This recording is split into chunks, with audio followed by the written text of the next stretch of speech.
Magandang araw mga kalabon. Update muna tayo sa ating mga ibon mga kalabon. Ito na sila mga kalabon. Medyo dumami na ng konti mga kalabon. Kasi mga kalabon, dito sa Cebu medyo matumal yung bintahan ng mga ibon.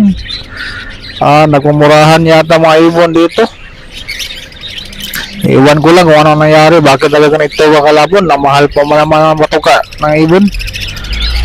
Yan, ito yung mga ibon natin at saka mayroon pa tayo mga bagong labas sa kanilang nest box doon sa itaas ito.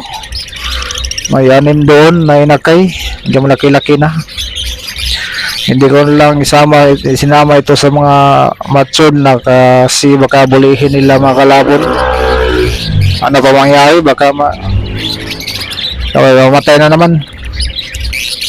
Kaya doon muna sila pasamantala mga kalabon. Medyo lakihin mo natin na maayos at medyo matsa-matsa na bago natin ilagay dito sa malaking kulungan. Isama natin sa mga malaki ang matured na. Yan, ito yung mga ibon natin ng mga kits, mga break kits.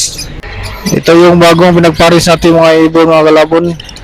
Iwan ko lang kung tugma ba ito, babae at saka lalaki. Hindi pa ako sigurado ito. Try ko lang itong breed mga kalabon. Yan muna mga kalabon. Maraming salamat mga kalabon. Pakisubscribe naman sa ating channel mga kalabon at like at share sa ating mga video at saka mga short video natin. God bless mga kalabon. Bye bye.